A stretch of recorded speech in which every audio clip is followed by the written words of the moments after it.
안녕하십니까 여러분. 강원대학교 검정과학과 최호혁입니다.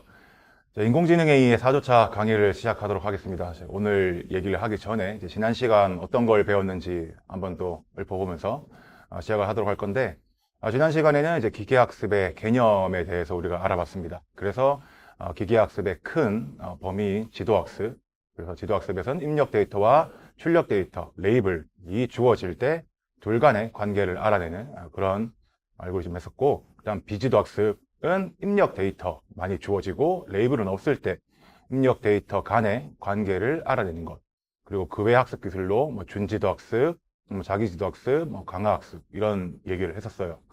그래서 오늘 얘기를 할 거는 이제 지난 주에는 기계학습의 개념만을 봤다면은 이번에는 이제 지도학습과 비지도 학습을 좀 더 깊게 한번 가볼 겁니다.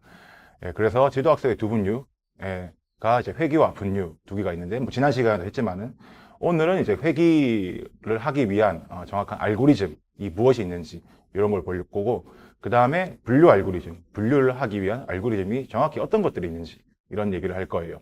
그 다음에 이제 비지도 학습의 두 분류인 군집화와 차원 축소를 대상으로 군집화 알고리즘은 무엇이 있는지, 그리고 차원 축소 알고리즘은 무엇이 있는지 이런 걸 할 겁니다. 그래서 오늘 학습 내용을 듣고 난 다음에는 여러분들이 회귀 알고리즘은 이런 게 있다, 회귀를 하기 위해서는 이러이러한 알고리즘을 쓰면 된다 라고 정확하게 설명할 수가 있게 될 거고, 분류도 마찬가지입니다. 오늘 강의를 듣고 난 다음에는 분류 알고리즘으로는 이러이러한 걸 쓰면 돼 라고 얘기할 수 있게 되죠. 그리고 비지도 학습을 위해서는 군집화 알고리즘은 이런 게 있으니까 이런 거를 해가지고 군집화를 할 수가 있다, 또는 차원 축소를 위해서는 이러이러한 알고리즘을 써서 차원 축소를 할 수가 있다. 이런 거를 여러분들이 이제 오늘 알아갈 수가 있습니다. 자, 그래서 이제 회귀 알고리즘 우리가 저번에도 말은 했지만은, 배웠지만은 다시 한번 리마인드를 해보자면은, 독립 변수, 주어진 입력값으로부터 연속적인 종속 변수, 알고자 하는 출력값을 예측하는 방법입니다. 여기서 중요한 거는 연속적입니다.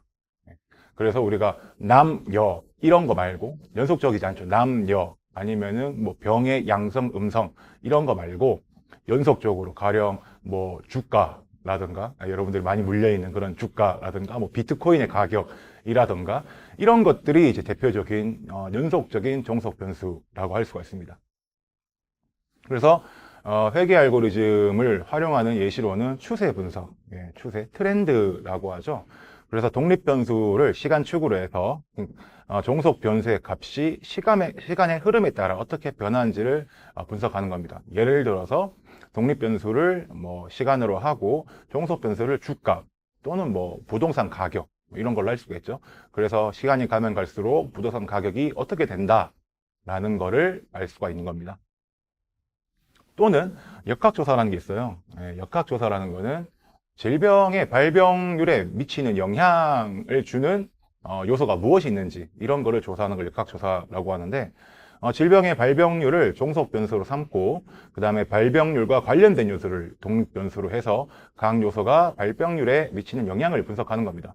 예를 들어서 폐암 발병률을 종속 변수로 삼고, 그 다음에 담배 얼마나 피는지, 뭐 일주일에 담배를 피는 횟수, 이런 거를 이제 독립 변수로 삼을 수가 있겠죠. 그래서 이렇게 해서 모델링 하면은 담배 피는 횟수가 얼마 증가하면은 폐암 발병률이 얼마나 증가한다, 뭐 이런 식으로 조사를 할 수 있게 됩니다.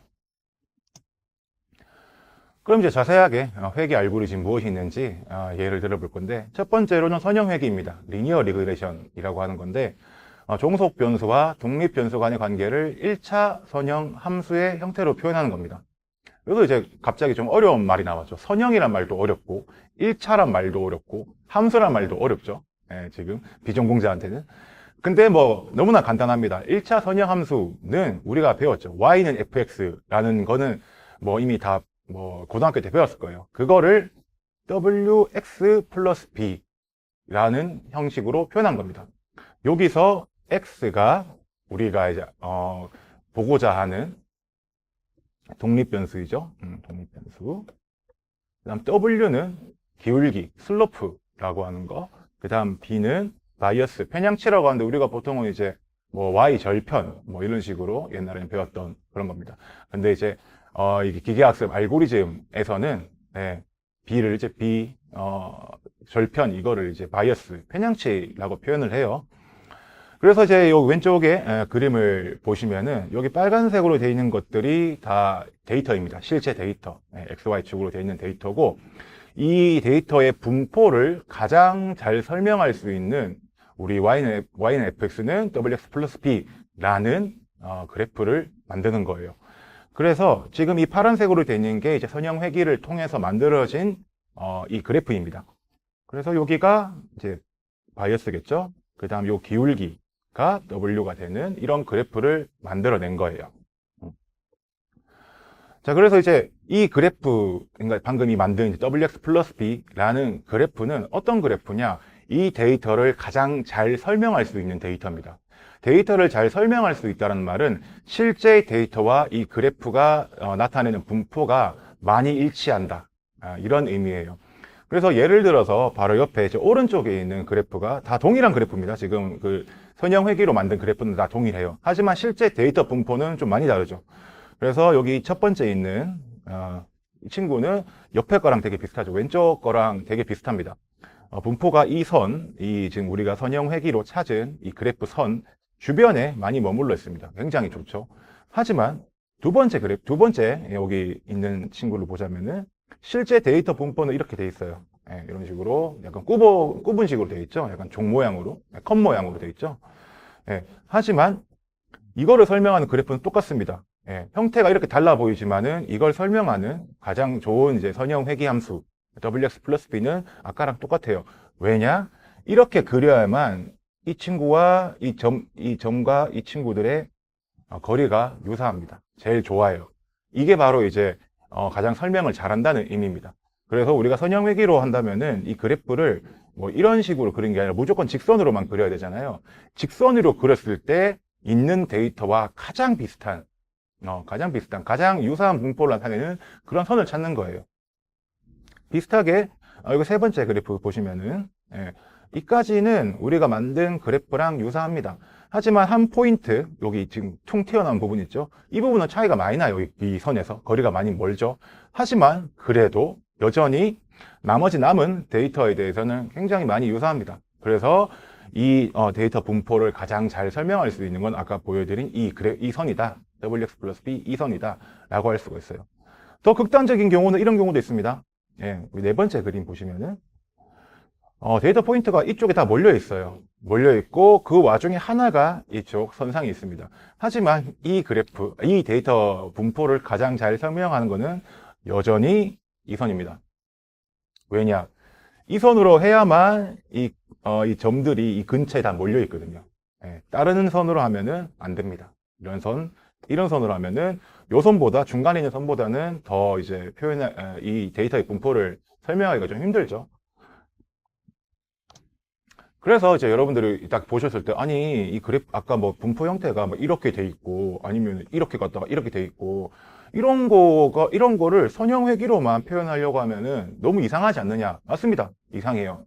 이상할 수도 있어요. 그래서 나온 게 다항 회귀입니다. 폴리노미얼 리그레션이라고 하는데 여기서 다항, 아까는 선형이었고 지금 바뀐 게 다항으로 바뀌었죠, 이름이. 그래서 1차 선형 함수를 쓰는 게 아니라 다항 함수를 쓰기 때문에 다항 회귀입니다. 그럼 다항 회귀가 무엇이냐? 다항이란 게 무엇이냐? 폴리노미얼이 무엇이냐? 라고 하니 독립 변수에다가 몇 제곱을 한 겁니다. K제곱. 이게 다항 함수예요. 그래서 아까 우리 선형 함수는 그냥 WX 플러스 B였죠. 그럼 X의 요 위에다가 1승이 들어가 있는 거잖아요. X의 1승. 근데 다항 함수는 1보다 큰 K 뭐 WX의 2승일 수도 있고 3승일 수도 있고 4승일 수도 있고 이런 거를 넣어서 하는 겁니다. 예를 들어 이런 게 왜 필요할까요? 예를 들어서 우리가 고깃집에서 고기의 고기가 나왔어요. 가격을 한다면은 우리가 고기의 길이 가지고 가격을 얘기할 건가요? 애매하죠. 고기의 면적이라든가 뭐 그러니까 가로 세로가 똑같다고 가정한다면 면적이 좀 가격이랑 비슷하지 않을까? 또는 뭐 부피까지 합치는 부피가 가격이랑 비슷하지 않을까? 이런 생각이 당연히 들죠. 또는 땅값 얘기할 때 땅이 길면은 비싼가요? 아니죠. 예, 땅의 면적이 커야 될 것 같잖아요. 우리가 길기만 한 게 아니라 너비도 커야. 예, 만약에 땅이 이제 정사각형이라면 그럴 때는 땅의 길이 제곱이 되겠죠. 예, 그럴 때 쓴다고 보시면 되겠습니다. 그래서 아래쪽 예시를 보시면은 자, 이 검은색인가요? 보라색인가요? 보라색인 것 같네요. 보라색으로 된 게 실제 데이터예요. 실제 데이터. 그래서 이거를 우리가 3차 함수로, 빨간색이 3차 함수입니다. 예, w, x, 세제곱. 예, 3차 함수로 이걸 이제 표현했을 때 보니까 쭉 이렇게 빨간색 라인으로 가죠. 뭐 이렇게 라인 가는 거 보니까 뭐 나쁘진 않은 것 같아요. 예, 보라색이랑 되게 유사하게 가잖아요, 지금. 보라색 추세랑. 근데 이거를 우리가 5차 함수로 만들어 버리면은 파란색이죠. 조금 더 이 점들, 실제 점들, 보라색 점들이랑 많이 가까워져 있어요. 자, 여기서 우리가 9차 함수를 써버리면은 x 9제곱 하면은 이 데이터 분포와 거의 똑같습니다. 예. 이런 경우가 있어요. 그래서 보통은 이제 그냥 실제로도 데이터가 이렇게 선형으로 나오는 일은 잘 없습니다. 우리 잘 없기 때문에 그래서 이런 추세를 예측하고 싶을 때 이제 다항함수를 쓰게 되죠. 선형이란 게 잘 없다는 말은 무슨 소리냐면 여러분들이 이제 주식만 해봐도 알잖아요. 주식이 주가가 딱딱 하다가 갑자기 올랐다가 내려가는 경우도 있고 이런 경우에 우리가 1차 선형 함수, 1차 선형 회귀를 쓴다면은 그냥 뭐 대충 직선이니까 내려가는 추세로 이렇게 표시가 되겠죠. 네. 하지만 이 추세를 표현하기 위해서 우리가 3차 같은 거나 2차, 최소한 2차를 쓴다면은 이런 식으로 갔다. 2차 함수라면은 이렇게 표현할 수가 있게 되죠. 그래서 이런 경우에 이제 다항회귀 함수를 쓴다고 보시면 되겠습니다. 그 다음에 나오는 건 다변량 회귀입니다. 사실 이제 아까 방금 말씀드렸다시피 단순히 이제 시간별로 뭐 주가가 올라간다 내려간다 라고 얘기하기는 굉장히 너무 나이브한 얘기지 않나 싶어요. 사실은 고기도 마찬가지죠. 고기 가격을 할 때 단순히 고기 면적만 중요할까요? 고기 부피만 중요할까요? 중요한 거 고기 그 부위가 비싼 부위, 여기는 살치살이야, 여기는 뭐 꽃등심이야, 이런 것도 영향을 미치겠고 고기의 무게도 당연히 영향 미치겠죠. 예, 그 다음 고기 지방이 얼마나 있는지 이런 것도 영향을 미치겠고 그래서 사실은 이제 한 종속 변수를 설명하는데 다양한 독립 변수가 필요할 수가 있습니다. 그걸 위해서 하는 게 다변량 회귀예요.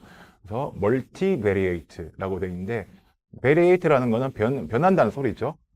다양한 종속 변수, 다양한 독립 변수를 통해서 변화한다 라는 의미입니다. 그래서 다변량 회귀는 여러 개의 독립 변수가 이 말이죠. 멀티베리에이트.